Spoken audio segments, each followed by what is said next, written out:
5 وقت کی نماز یہ میرے نبی کی آنکھوں کی ٹھنڈک ہے، 5 وقت کی نماز اس امت کی شان پہچان ہے۔ اور اللہ تعالیٰ نے پہلی امتوں پر اتنی بڑی مشقت ڈالی کہ ان کی نماز مسجد کے علاوہ کہیں نہیں ہوتی تھی، مسجد میں ہی ہوتی تھی۔ ہمارے لیے کتنی آسانی کر دی، جاب میں ہے مصلی بچھا نماز پڑھ، چلو مصلی بھی کوئی نہیں، زمین دیکھ اس پر کوئی گندگی تو کوئی نہیں ہے، بس زمین بھی تیرے لیے پاک ہے، چل نماز پڑھ۔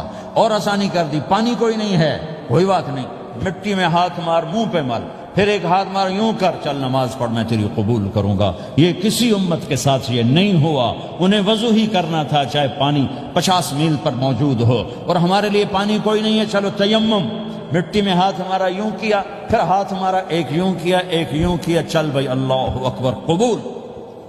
عمار بن یاسر رضی اللہ تعالیٰ عنہ سفر میں تھے، ان کو نہانے کی ضرورت ہو گئی، نائٹ فال ہو گیا، تو انہوں نے سوچا کہ ویسے تو آدمی کو وضو کی ضرورت ہوتی ہے تو خالی منہ پہ ہاتھ مارا اور یوں کونیوں تک، لیکن مجھے تو غسل کی ضرورت ہے، تو خالی اس سے تو کافی نہیں ہوگا۔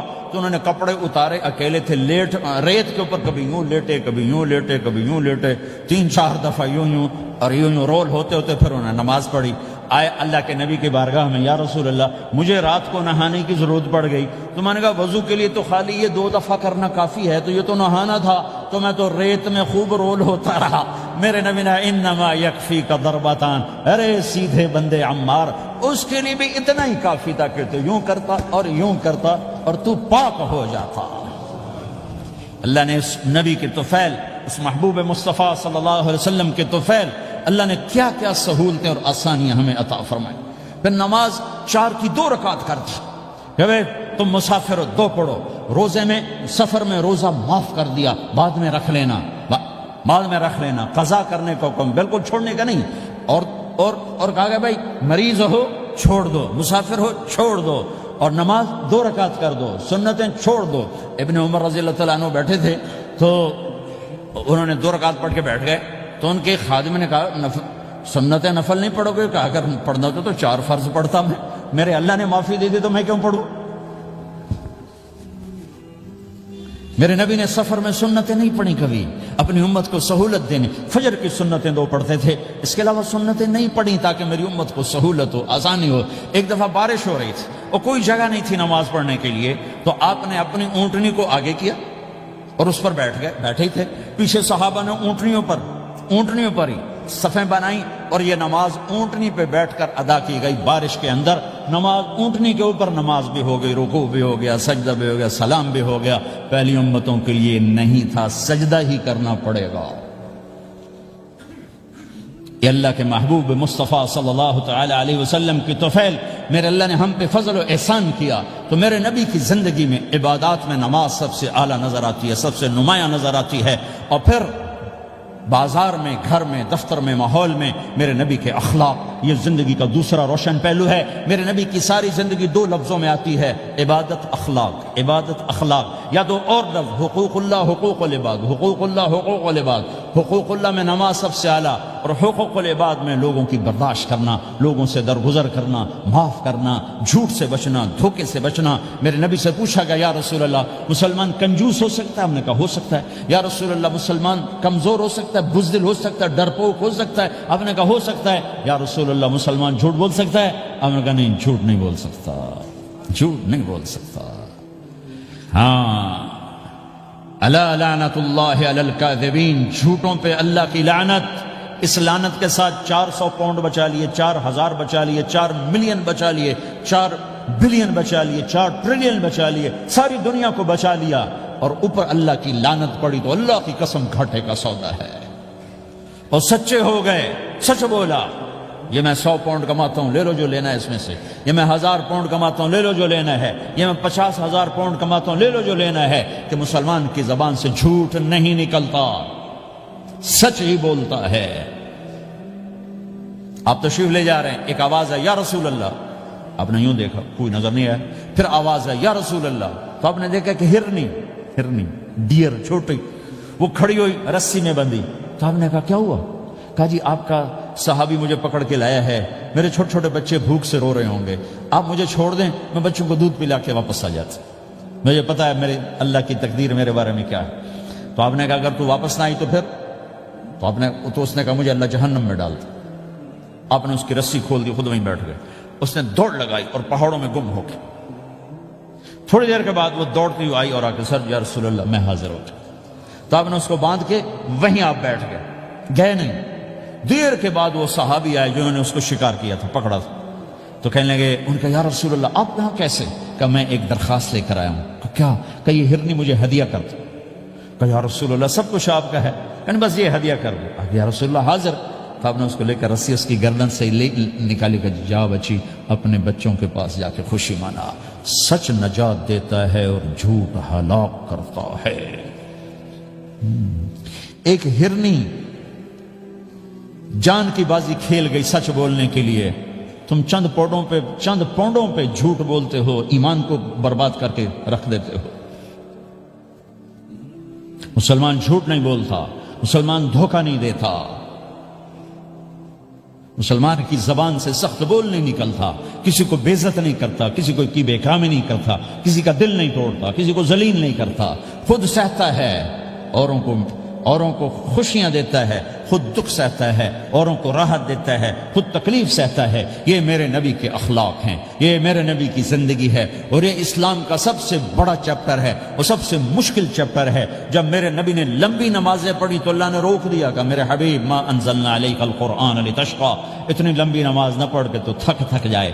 میرے نبی نے تبلیغ میں زور دکھایا تو اللہ نے روک دیا, فلتذهب نفسك علیہم حسرات. میرے نبی اتنا غم نہ کر کے آپ خود ہی آہیں بھرتے بھرتے آپ مر جائیں. میرے نبی نے مال سارا خرچ کیا, اللہ نے اس سے بھی روک دیا.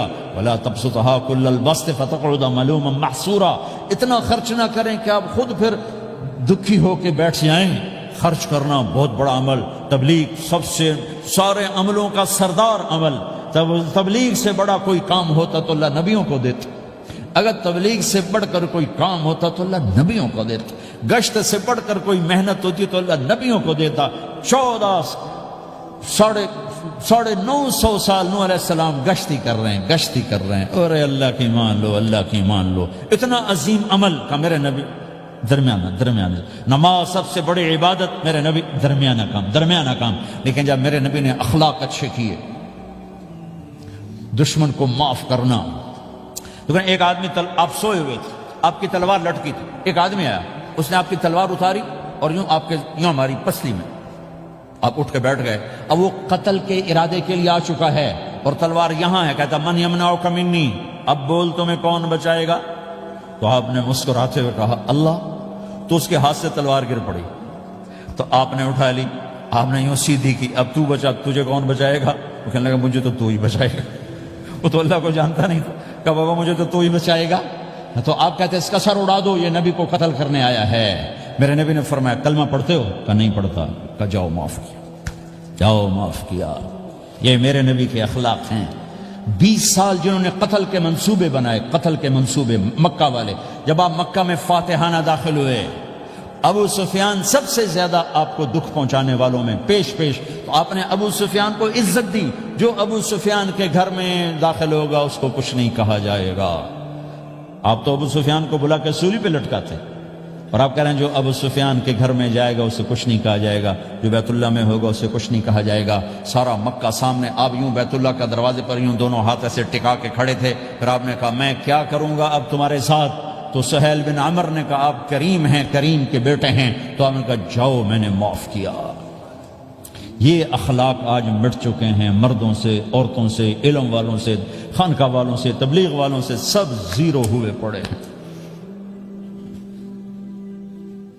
جب تک یہ اخلاق زندہ نہیں ہوتے اسلامی زندگی قائم نہیں ہو سکتی, اسلامی معاشرت قائم نہیں ہو سکتی. اور دین 2 چیزوں سے آگے پھیلتا ہے, ایک دعوت اور ایک اخلاق. دعوت اور اخلاق. دعوت نہیں ہوگی تو اخلاق وہیں پڑے رہ جائیں گے. اخلاق نہیں ہوں گے تو دعوت کوئی قبول نہیں کرے. میرے نبی نے کتنے معجزے دکھائے مکے میں, نہیں کلمہ پڑھا. بدر میں ان کے 70 مارے گئے, فرشتوں کو دیکھا, جبریل کے گھوڑے کی آواز سنی, کلمہ نہیں پڑھا. خندق میں شکست ہوئی, کلمہ نہیں پڑھا. پانی نکلتے دیکھا, انگلیوں سے کلمہ نہیں پڑھا. ایک بکرے کا ایک بازو پکایا, ایک بازو بکرے کا, ایک اگلا جو بازو تھا, اور 40 آدمیوں نے کھانا کھایا اور ایک بوٹی کم نہیں ہوئی. کلمہ نہیں پڑھا.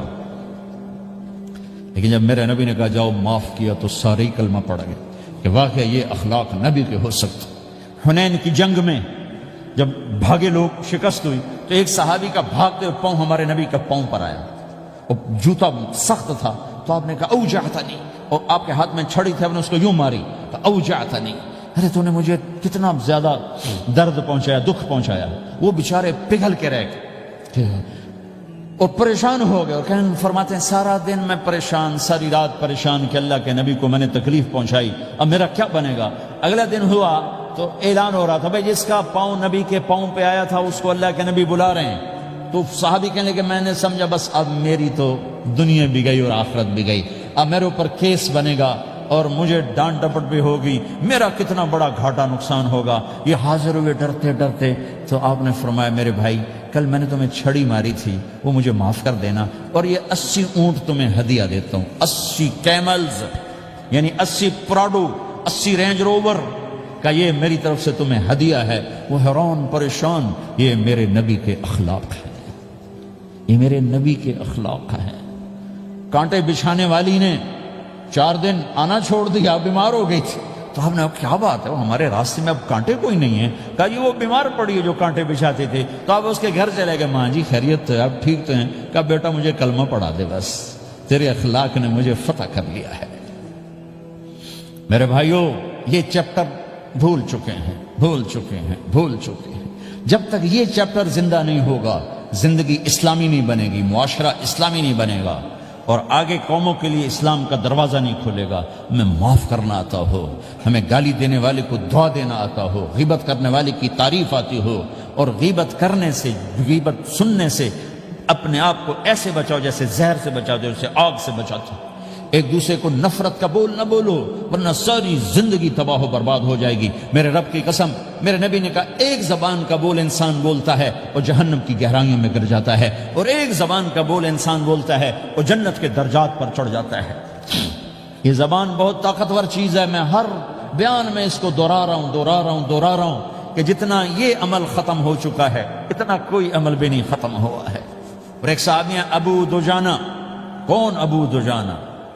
السابقون الاولون من المہاجرین والانصار، اس میں پہلی صف کے صحابہ۔ کون ابو دجانہ؟ جب آپ حج پر گئے تو اپنی جگہ مدینے کا امیر ابو دجانہ کو بنایا۔ ابو دجانہ حج میں شریک نہیں ہوئے کہ آپ نے اپنی جگہ ان کو اپنا نائب بنا کے وہاں کھڑا فرمایا ابو دجانہ میری جگہ پر مدینے کا امیر ہے، یہ وہ ابو دجانہ ہیں۔ کون ابو دجانہ؟ جو جنگ بدر سے لے کر آخری حج تک ہر سفر میں شریک ہیں، ہر سفر میں شریک ہیں۔ ان کی ایک بات میں بتانا چاہتا ہوں، پہلے تھوڑی سی ان کی ہسٹری بتانا چاہتا ہوں۔ کون ابو دجانہ؟ احد کی جنگ میں آپ نے تلوار اٹھائی، کہ اس تلوار کو کون لے گا؟ کئی صحابہ کھڑے ہو گئے، آپ نے کہا اس تلوار کا حق کون ادا کرے گا؟ سارے بیٹھ گئے، 3 آدمی کھڑے رہے، ایک زبیر بن عوام، ایک عمر بن خطاب، ایک ابو دجانہ۔ ان کا نام ہے سماک بن خرشنہ، سماک بن خرشنہ ان کا نام ابو دجانہ سے مشہور ہے۔ تو آپ نے تلوار نہ عمر کو دی، نہ زبیر کو دی، ابو دجانہ کو دی۔ تو عمر رضی اللہ عنہ نے تو محسوس نہیں کیا، حضرت زبیر نے محسوس کیا کہ اس کو کیوں دی، مجھے کیوں نہیں دی؟ میں مہاجرین میں سے ہوں، میں پھوپھی کا بیٹا ہوں، میں اس سے دلیری میں کم نہیں ہوں۔ بلکہ حضرت زبیر کی دلیری کی تو دھک تھی، جدھر سلوار چلتی تھی کاٹتی چلی جاتی تھی، کہنے کہ میں دیکھوں گا یہ کیا کرتا ہے۔ تو ابو دجانہ کے پیچھے پیچھے زبیر ہو لیے۔ تو ابو دجانہ نے جو حملہ کیا تو 3000 کا لشکر تھا، اس کو چیر کے پار نکل کے، پورے لشکر کو کاٹ کے پار نکل کے، اور آگے عورتیں کھڑی تھیں جو مکے کے لشکر کو تیار کر رہی تھیں۔ نحن بنات طارقی نمشی علی النمارقی مشی القتل بوارقی المسک فی المخالقی المسک فی المفارقی والدر فی المخالقی ان تقبلوا نعانقی وتدبروا نفارقی فراق غیر وامقی۔ یہ گانا گا رہی تھیں اور ان کو تیار کر رہی تھیں۔ تو جب ابو دجانہ کی تلوار نظر آئی تو سب بھاگی، ہندا پکڑی گئی، تو آپ نے یوں اپنی تلوار ہندا کے سر پر رکھی، انہوں نے چیخ ماری، تلوار ہٹا لی۔ تو زبیر پیچھے پیچھے کہ کیا کیا ہے؟ جنگ میں اگر کوئی عورت حصہ لے اسے مارنا جائز ہے، ویسے جائز نہیں ہے، عورت کو، بچے کو، بوڑھے کو ہاتھ لگانا جائز نہیں ہے۔ تو انہوں نے کہا تلوار کیوں نہیں چلائی؟ کہا میرے محبوب کی تلوار ہے، عورت کے خون سے رنگین کر کے اس کی شان نہیں گھٹانا چاہتا، یہ میرے نبی کی تلوار۔ پھر واپس ہوئے، پھر اٹیک کیا اور پھر مجمع کو چیر دیا۔ سامنے ایک آدمی آ رہا تھا ہاتھی کی طرح، اتنا لمبا موٹا تازہ، تو زبیر کہنے لگے میرے جی میں آیا کبھی اس کی ٹکر ہونا پھر میں دیکھوں ابو دجانہ کیا چیز ہے۔ تو اللہ کا کرنا ایسا ہوا، ابو دجانہ دونوں آمنے سامنے ہو گئے۔ تو وہ ایسے شاہ سوار تھے کہ دونوں طرف کے لشکر ذرا تھم گئے اور وہ دونوں بھڑ گئے۔ ابو دجانہ کے اپنے جوہر، اس پہلوان کے اپنے جوہر، غبار اٹھا، مٹی اٹھی، اور اس کی اپنی طاقت، ان کی اپنی طاقت، انہوں نے ابو دجانہ کو اس نے زخمی کر دیا۔ ابو دجانہ نے جو جوش میں آ کے ماری تلوار، اس کو لگی یہاں، تو اتنی طاقت سے لگی کہ اس کے نیچے اتر کر دو ٹکڑوں میں تقسیم کر دی۔ یوں ماری تو ایک حصہ ادھر، ایک حصہ، پھر یوں دیکھا اور اپنے چہرے سے لوہے کی ٹوپی اتاری، اما ترا انا ابو دجانہ، کیا دیکھ رہے ہو؟ میں ہوں ابو دجانہ، تلوار صحیح لی ہے میں نے، غلط نہیں لی۔ یہ ابو دجانہ ہیں۔ اور جب شکست ہو گئی احد کی جنگ میں، اور پھر 10-12 آدمیوں نے آپ کو گھیرے میں لیا ہوا تھا، ان میں ایک ابو بکر تھے، عمر تھے، علی تھے، طلحہ تھے، زبیر تھے، سعد بن ابی وقاص تھے، اور سہل بن حنیف تھے، عبادہ قتادہ بن نعمان تھے، اور ابو دجانہ تھے رضی اللہ تعالی عنہم۔ ان میں سے ایک ابو دجانہ بھی تھے، اور یمامہ کی جنگ میں ابو دجانہ شہید ہوئے، یمامہ کی جنگ میں شہید ہوئے۔ یہ ابو دجانہ کی تھوڑی سی سیرت آپ کے سامنے آئی ہے۔ اس کے بعد اب آپ ان کے قول کو سنو تاکہ اس کا وزن آپ کے سامنے آئے۔ یہ بدر کے شریک ہیں، اللہ کے نبی نے کہا بدر کا صحابی جو مرضی کرے بخشا گیا۔ یہ صلح حدیبیہ کے شریک ہیں، اللہ نے قرآن میں کہا لقد رضی اللہ، میں ان سے راضی ہو گیا۔ یہ صحابی ہیں، اللہ نے کہا کلا وعد اللہ الحسنی، اے میرا نبی تیرے ہر صحابی کے لیے جنت کا وعدہ ہے۔ اور اب یہ کیا کہتے ہیں؟ یہ کیا کہتے ہیں لوگو؟ ان ارجع عملی عند، لوگو میرے پاس، ابو دجانہ میرے پاس بخشش کا سب سے بڑا عمل جانتے ہو کیا ہے؟ بدر نہیں، احد نہیں، حدیبیہ نہیں، خندق نہیں، خیبر نہیں، فتح مکہ نہیں، آخری حج نہیں۔ کیا ہے؟ کیا ہے لوگو؟ ان ارجع عملی عندی، میرے پاس آخرت میں بخشش کا سب سے بڑا عمل بس ایک ہے کہ ما آذیت احدا بلسانی، میں نے اپنی زبان سے کبھی کسی کو دکھ نہیں پہنچایا۔ ولا اجد فی قلبی غلا لاحد، اور میرے دل میں کسی کے لیے بغض کوئی نہیں ہے، بس یہ میری بخشش کا عمل ہے۔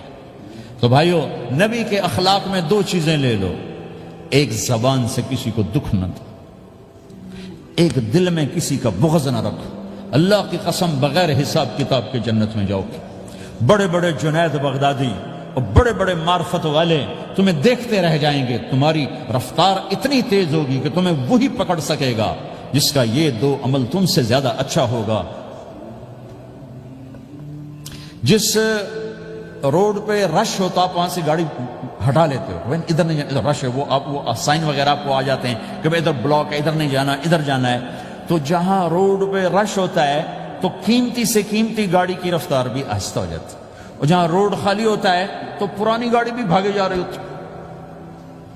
ہمارے یہاں پرانی گاڑی ہوتی ہے نا، پرانی بسوں کے پیچھے لکھا ہوتا ہے نہ انجن کی خوبی نہ ڈرائیور کا کمال، خدا کے سہارے چلی جا رہی ہے۔ اور جس کے پاس ایسی گاڑی ہو، نہ انجن کی خوبی نہ ڈرائیور کا کمال، تو اگر اس کو روڈ خالی مل جائے تو وہ تو مرسیڈیز والے سے پہلے پہنچے گا، رینج روور والے سے پہلے پہنچے گا، بینٹلی والے سے پہلے پہنچے گا، رولز رائس والے سے پہلے پہنچے گا، جو وہ تو پھنسی کھڑی اور اس کا روڈ ہی خالی ہے۔ تو میرے بھائیو، یہ میں ایک مثال دیتا ہوں، عبادات کی روڈ پہ بہت رش ہے، نمازی بے شمار ہیں، روزے دار بے شمار ہیں، عمرے والے بے شمار ہیں، حج والے بے شمار ہیں، اور تہجد گزار بے شمار ہیں، علماء بے شمار ہیں، حافظ بے شمار ہیں، ذکر والے بے شمار ہیں، بہت رش ہے، تبلیغ والے بے شمار ہیں، لیکن جو اخلاق والا روڈ ہے نا، یہ خالی پڑا ہے۔ اس پہ موٹر زوکی پہ چڑھ کے آ جاؤ تو سب سے آگے نکل جاؤ، سائیکل پہ چڑھ کے آ جاؤ تو سب سے آگے نکل جاؤ، کہ روڈ ہی خالی ہے، اخلاق کا روڈ خالی ہے۔